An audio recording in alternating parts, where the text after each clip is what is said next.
Okay. Obviously, it's award season, and Tuesday, while I was working, a double, mind you, we actually got our first lineup for a televised award show. So this time we're going to be talking about the Spirit Awards. Which are going to be live this year. Really? Yes. That's awesome. Do we have this channel? No idea. We'll find out. We'll figure it out. We usually, yeah. It just depends. We'll be eating KFC, watching my computer monitor. All right. So, usually when it comes to these prediction videos, and I'm sure what we'll do with the Globes and what we'll do with the Oscars and the BAFTAs and a couple of the other award shows, we'll probably do what's going to win, what could win, and what's going to be the dark horse. For the Spirit Awards this year, we're going to do it a little differently. We're just going to pick one winner. That's pretty much decided right after we started this filming today. Because that other style was a little ridiculous, because that was pretty, that was basically the way to say, well, even if I'm wrong, there were still two other chances I could have been right. Yeah, but you reaped the benefits of that before, too, so there you go. So, we're going to talk about the Spirit Awards, some movies that you guys may have heard of, some movies that you guys may not have heard of, but AJ has a little bit of a cheat sheet here, so he's going to tell you some information about some of these movies you've never heard of before. Yeah, which the Spirit Awards often have. Indeed. So, this year we're going to start off with the Truer Than Fiction Award, which apparently this time is brought to you in part by LensCrafters. Yes, I wrote that down because I wanted to. I think it was like a Vino last year, maybe. The British Independent Awards do the same thing. Yeah. Is this just, it's the Independent Spirit Awards, right? Mm-hmm. I know it's been called the Film Independent Spirit Awards. There's so many different nomenclatures I can go into, but I'm just going to call it the Spirit Awards. Make it easier that way. I believe that's a popular one as well. Sounds good. So we've got 4 nominees for Truer Than Fiction, and they are Approaching the Elephant, Evolution of a Criminal, The Kill Team, and The Last Season.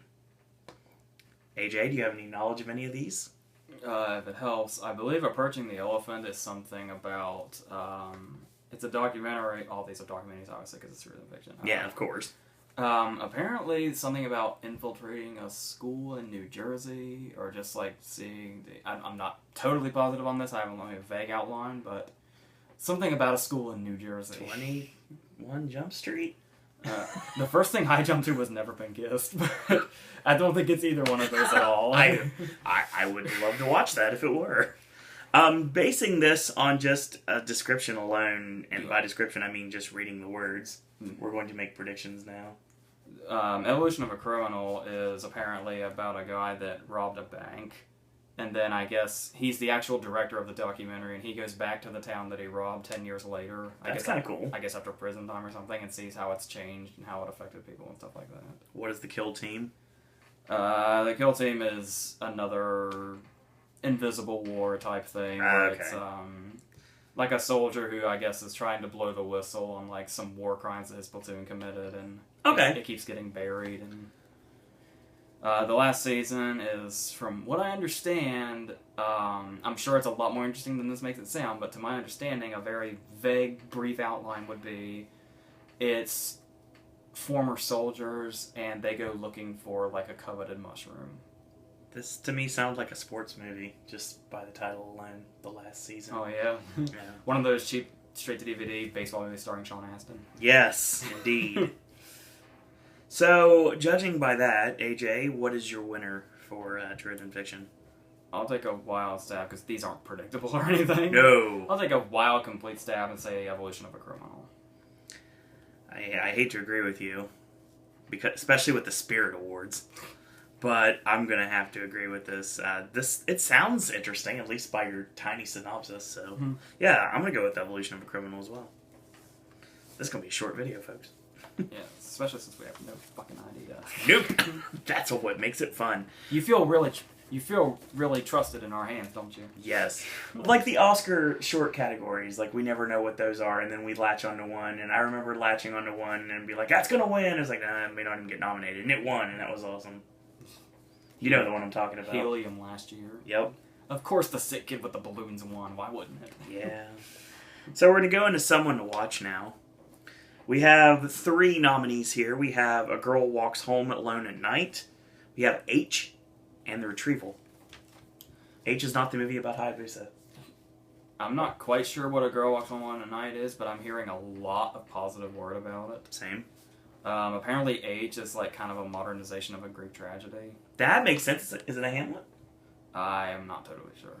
We'll see. And The Retrieval is apparently, like, a boy is sent after, like... I guess he's, like, in a clan with bounty hunters, and they send him alone after somebody that's wanted.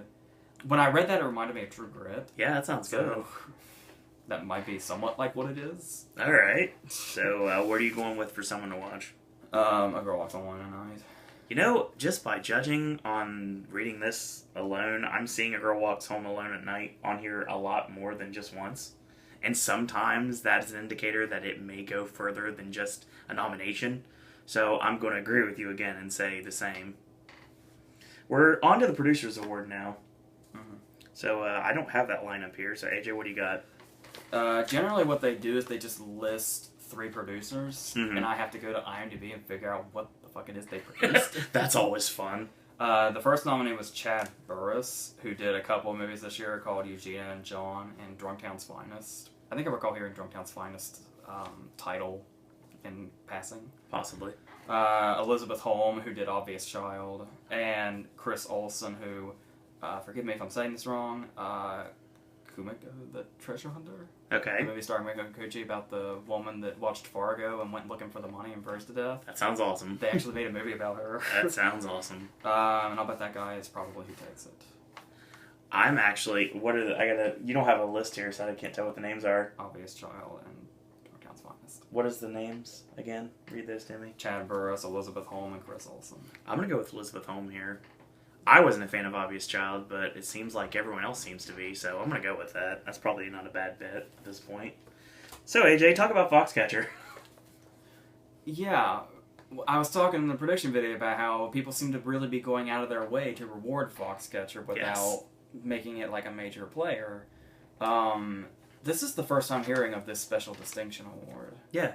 And at this award ceremony, but apparently, even though it apparently wasn't eligible, much like the next movie we're going to talk about, Spirit Awards just said, fuck it, we're rewarding Foxcatcher. Smart move. So, that's very interesting. I have a feeling it's going to get some ensemble awards, too, honestly. That cast is way too good. We'll find out. Speaking of casts that are way too good, we're going to go with the Robert Altman Award next, and that is the award that's actually given to Inherent Vice. Yeah, every year, there's never nominees, it's just one winner, and it's for ensemble cast. Yes. They always pick really interesting ones for that category, too. I always like seeing what that one's going to be. It's always fun, too. Alright, so you're going to get me trying to mispronounce things, I'm sure you guys love. We're into Best International Film. So we're going to start with the Force Majeure, which is from Sweden, Ida from Poland, Leviathan from Russia, and I'm only judging this based upon the Batista gimmick in OVW, Mommy from Canada, Norte, The End of History from the Philippines, and finally, the UK's contribution of Under the Skin.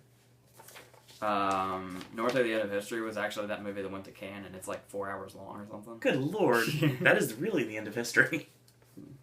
Usually they don't actually go completely for foreign language movies here like they do. Usually it's like, from the UK or like, Canada or something. But with the exception of Under the Skin, they went entirely foreign language. Oh, yeah, totally. AJ, what are you going with? Well, yeah, they still went with Canada. But I mean, Yeah. An English language Canadian movie. Exactly. Unless that's French Canadian, then it's completely different. Speaking of Canada, yeah, I would say Mommy's gotten a lot, like a really, all of his movies get a lot of reaction. So I would say like Lawrence Anyways was the last movie he did, and that got a big reaction. So it's tough between that and the Russian movie. That one was also a canon. I guess it's like a kind of a modern retelling of the Book of Job or something, and it's also getting a magnificent response. But I'll go outside that and say Mommy. Well, in these videos, if you guys have watched for a while, you should know that sometimes I go with my heart instead of my head. I do that a lot. Which means I'm going with the thing that I want to win, not necessarily the thing that I think could win, but I do think that this actually could win. I'm going to go with Under the Skin. But there's always a so-called foreign movie that we love that gets no recognition whatsoever. See, last year and the years previous. So that could be that this year. This could be Ida's award to win, possibly, too. Yeah, it also has a big reaction. Yeah, but like I said, I'm going with Under the Skin. All of those have had positive reactions, but I think Norte's probably the one I've heard the least positive things about. Yeah. But still, you know. All right, we're going on to Best Documentary. So we have 20,000 Days on Earth, Citizen4, Stray Dog, The Sale of the Earth, and Virunga. That's a misprint. It's Salt of the Earth. Thank you for telling me the wrong title, Internet. You know who you are. The Salt of the Earth. I guess I should go ahead and mention now, I didn't review it because I just saw it, but I have seen 20,000 Days on Earth, which is a very fascinating documentary that Nick Cave made about himself, where it's just like, I mean, it seems very, narcissistic and ego and stuff like that. But, well, it's Nick Cave. What do you expect? But it's a really fascinating just look at a day in the life of him. Sounds fun. Like, it's just, him in the recording studio and then driving around and just talking to Ray Winstone and... Sounds fun. Watching him get ideas and just how he's with like a psychiatrist and he's really talking a lot about his past and just really personal things, and it's just like really opening up to the world of him. Mm-hmm. And it's a really good watch if you can come across it. Having said that, Citizen4 is going to wipe the floor with documentary this year. Yeah, I can see that too. There's some people talking about it running for picture if it gets enough backing, but. I honestly don't think we're going to see a documentary running for picture within our lifetimes. Well, Who knows, though? I mean, there's some really great documentaries that didn't even get nominated, so, in the past year, so anything is possible. I'm actually going to stick with that as well. Citizen4 is going to win. So, why even talk about anything else? Yeah. Let's go to editing. Best editing, we have The Guest, which you talked about recently. I love that nomination. Should make you very happy. The Most Violent Year, Nightcrawler, Whiplash, and Boyhood. That's a really good set of nominees. Yes, it is. But I think deservedly and should be totally obviously, that's going to be Whiplash. Absolutely. It fucking better be. The only thing on this list I could possibly see being like an outside chance would be Nightcrawler. Because... Boyhood. No, I'm saying outside chance. Boyhood makes more sense. Nightcrawler's got an outside chance. Because it's on here a lot, actually. If they commit a really horrible sin and not give it to Whiplash, they'll give it to Boyhood. I would definitely go with Whiplash as well. See the Oscar prediction video for me to explain about what I think about Whiplash. Let's go to cinematography. And we have Selma. We have A Girl Walks Home Alone at Night. It Felt Like Love, which you reviewed recently. Birdman and The Immigrant, which is now in this list, which is awesome. The Immigrant getting in here is just... I just love this. It's so great. Much. Clearly, this is Birdman's to lose. Yeah, I'd say so. There's a lot of no-brainers in here. Yeah. Birdman's got to take this. Yes. We're going to the John Cassavetes Award. A lot of movies you reviewed. And a couple you didn't. 3. So, we're going to go with the ones you didn't, which are Test, The Man from Reno, Land Ho, It Felt Like Love, and Blue Ruin. I would really, really love if Land Ho took this. That would be really, really great. Really? But I'm pretty positive it's going to be Blue Ruin. Blue Ruin's got like a really universal praise. I legitimately hate these videos because we seem to be like we're copying off each other. But yeah, Blue Ruin is my answer as well. This is going to be really fun to try to figure out who got the answers correct, because it'd be like, well, you got a point, well, you got a point, you got a point, you got a point. We're not going to really differ very much. Watch all of these be wrong. Yes, because your year sucked last year, and you admit that. Yes. Well, yeah, last year was really good at this before you put a camera in front of me. I swear to God. It's true. It's very true. Anybody that knows anything outside of these videos will know that's definitely the case. In 2010... I was 10 out of 10 on picture and 20 out of 20 in acting. Yeah, that was insane. Okay. The only reason I was not 5 out of 5 in director is because of that fucking Nolan snob. Yeah, that was ridiculous. But anyway. Let's talk about best first screenplay, shall we? We have Appropriate Behavior. We have Little Accidents. The One I Love, She's Lost Control, and Dear White People. I gotta totally be honest with you, I don't know what 3 of those are. Yeah. But if I had to take a guess, considering how people have reacted, and just what I can imagine winning here, would be Dear White People. Yeah, definitely. I can actually picture that writer on the stage and seeing like the clips of it at the fucking Spirit Awards. Oh, I can too. You mean when they're under a tent and everything? It's raining. Yes. And apparently it's freezing. Alright. Well, we're also going back into Dear White People again because we're going to talk about Best First Feature. We have Dear White People. We have A Girl Walks Home Alone at Night, which seems to have got a lot of nominations this time around. Obvious Child, She's Lost Control, and Nightcrawler. Nightcrawler's a shock. I'm happy it's there, but... I would say this is between 2. Yeah. One I would love, and I'm really, really hoping for. The other, no. Yep. I think we're on the same page here. Or it could be A Girl Walks Home Alone at Night. I don't know. Yeah. There's gotta be reasons getting nominated as much as it is.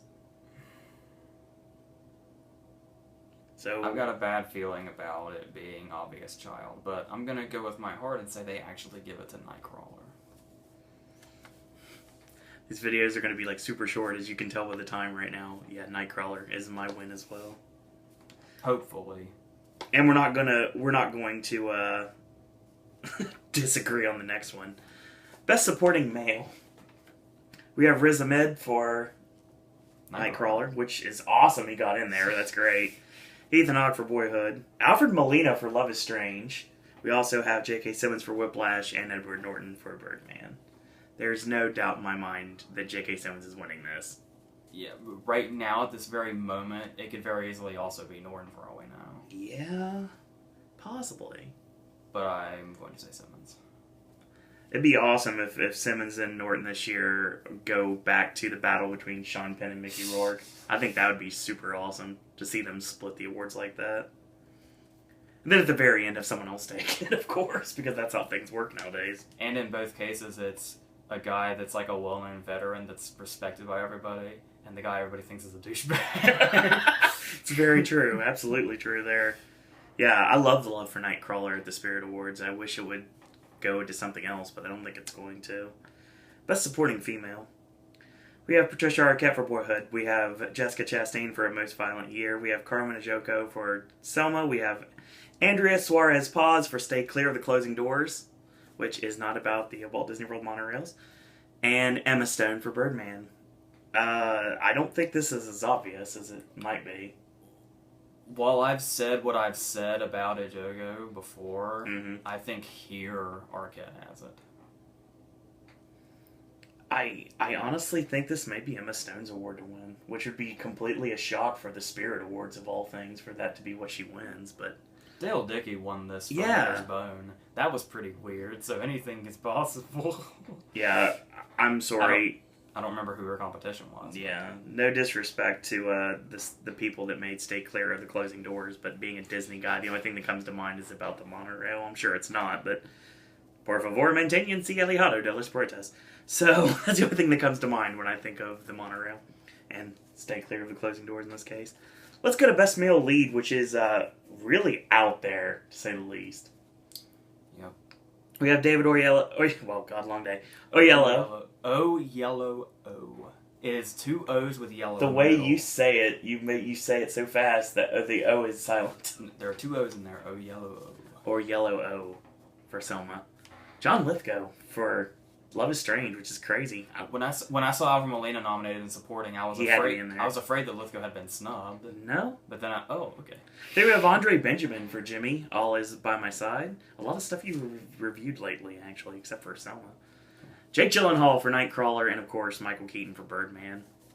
I really want Miles Teller to be in this lineup, obviously. That's surprising. With this lineup, that is extremely surprising. Especially with Andre fucking Benjamin in his place. I like Andre Benjamin and everything, but like I said in my review, that performance is not that special. He made Jimi Hendrix totally unengaging. Just like, God.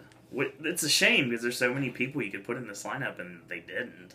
Because Miles Teller seems like he almost would have been a threat for it if he was in here. I would easily believe he would have been Keaton's one of his main competition. But then again, for some reason, they seem to really love Love is Strange. So you never know. I was thinking if Keaton's going to lose, it's going to be because David Oyelowo broke out, but... This might be Gyllenhaal finally winning something, too. That probably not. You never know. So we're both going with Keaton, then? Yeah, definitely. Definitely Michael Keaton for sure. And let's get a female lead. We have Tilda Swinton for Only Lovers Left Alive, another movie you very much enjoyed. Yeah, that was a nice surprise. Jenny Slate for Obvious Child, Julianne Moore for Still Alice, Rinko Kikuchi for Kumiko, The Treasure Hunter, and Marion Cotillard for The Immigrant. This is a lineup based for you, sir. My favorite leading actress performance this year so far is Marion Cotillard in The Immigrant. Yes, it is. But I think people are kind of on the right idea when they think that Julianne Moore is just going to make this season her bitch. Yeah, but I mean, given the rest of these nominations, I look on this list. I mean, I don't want it to happen because obviously, but I mean, her probably main competitor here would be Jenny Slate. I was thinking Ringo Kikuchi, actually. It's possible. But they seem to really like the movie. Yeah. And a lot of people really like her performance in the movie. So, I mean, she may be the... Yeah. She might be the shoo sweep in and like, bye, you're not getting this award, Julianne Moore. No. Yeah, we don't want this to happen either, but I'm sure Jenny Slate's a jam up person, but no, I don't want to see this happen. Whatever it is, she fucking loves you for it. Yes. That's an SNL reference. Indeed. Oh, goody, I get to try to pronounce these. Best Screenplay. So we have Ira Sachs and Mauricio Zacharias for Love is Strange. We have Jim Jarmusch for Only Lovers Left Alive, Dan Gilroy for Nightcrawler, J.C. Shandor for A Most Violent Year, and Scott Alexander and Larry Karaszewski for Big Eyes, which I'm very happy Big Eyes is in this lineup. But it's nowhere else to be found. That's kind of worrisome. Honestly, that's very worrisome. It's weird that it's eligible. Yeah, honestly, it really is. You almost expected them to come out and say, oh, we made a mistake when that happened. A Tim Burton movie is eligible at the Spirit Awards. None of these are jumping out at me immediately. No, not at all. But I'm probably going to take a wild stab and say Love is Strange takes this. Love is Strange makes the most sense, and I think if Big Eyes would have got anything else on this list, I'd probably be jumping at it immediately. Honestly, I'm thinking Nightcrawler. I think Nightcrawler might take this because, I wish Gilroy had gotten in director. Yeah. They probably said, well, he got in first feature, so fuck it. Yeah, speaking of directors, we're about ready to go into that. So, Best Director, you're going with Love is Strange then. I'm going with Nightcrawler. So, Best Director, we have David Zellner for Kumiko, The Treasure Hunter, Richard Linklater for Boyhood, Alejandro Gonzalez Inarritu for Birdman, Ava DuVernay for Selma, and who I hope is going to be an Oscar juggernaut, Damien Chazelle for Whiplash. God. I think it's obvious, but I'm not sure. Even though I'm not predicting him for an Oscar nomination, this might be his only win. Linklater's jumping out at me, but I'm going to say Inarritu. Inarritu makes sense to me too, but you know what? I have to go with my heart here. I'm going to say Chazelle takes it, and that's when he starts... this obviously doesn't mean much compared to the Oscars, because it's the day before. But I mean, maybe it's something to like the cherry on the top of everything. That would be nice. And Best Feature... This is a weird lineup. And I'm surprised of all these nominations it's got, there's no Nightcrawler in this lineup. That's crazy. I'm kind of wondering where the line, if there is a line that starts and stops first feature and director and picture and stuff. It's possible. Or feature in this case. Well, in addition to that, we have Birdman, Boyhood, Love is Strange, Selma, and Whiplash. Normally, I would say Love is Strange is the only thing that can't win. But it's a Spirit Award, so at this point, anything can. You'd think that Birdman or Boyhood would have this wrapped up. I don't think Selma's really a competitor at the Spirit Awards, because they really didn't... It seems like they didn't really take to it very much, at least with the nominations. But it could go either way. Getting it for director is a pretty big one. That is a big one, you're right. But, I mean, yeah. Yeah, I'm looking at it. Birdman jumped out at me immediately. Yeah. But I think I'm going to... For this in particular, I'm probably going to say Boyhood. Well, I'd like to say Whiplash, and I want to. But I think given the fact that I went ahead and gave Emma Stone the win, which make her win and Michael Keaton both win. And obviously, Inarritu could possibly win. I would think that Birdman's definitely winning. That's what I'm going with based on that. So that is the definition of just predicting on the fly, folks. For an award show that's not for another 3 months. Yes! We won't get that award show until February. Craziness, huh? It's almost 2 months now, thankfully. So, as always, this is Saturday, so tomorrow we're going to bring you a brand new... actually, no, this is Sunday. I forget what day we are in at this point. So, hopefully you enjoyed the verses from today, and hopefully you enjoy this video. We'll have wrestling content the next couple days, and we'll go to... obviously, I'm going to Orlando on Wednesday, so we got a lot of stuff to look forward to that. A lot of brand new stuff, Sipping Snacks, Vlog of Randomness, everything's returning. AJ will have 2 movie reviews for the weeks I'm gone, 2 verses for the weeks I'm gone, so no worries there. And once we get another set of nominations, we'll do another video. So we'll do that when I get back. We've got, what do we've got coming at us when I get back? Nomination-wise? We have a Golden Globes video and a SAG video to do. So we'll hit those up when I get back. So, AJ, any parting words?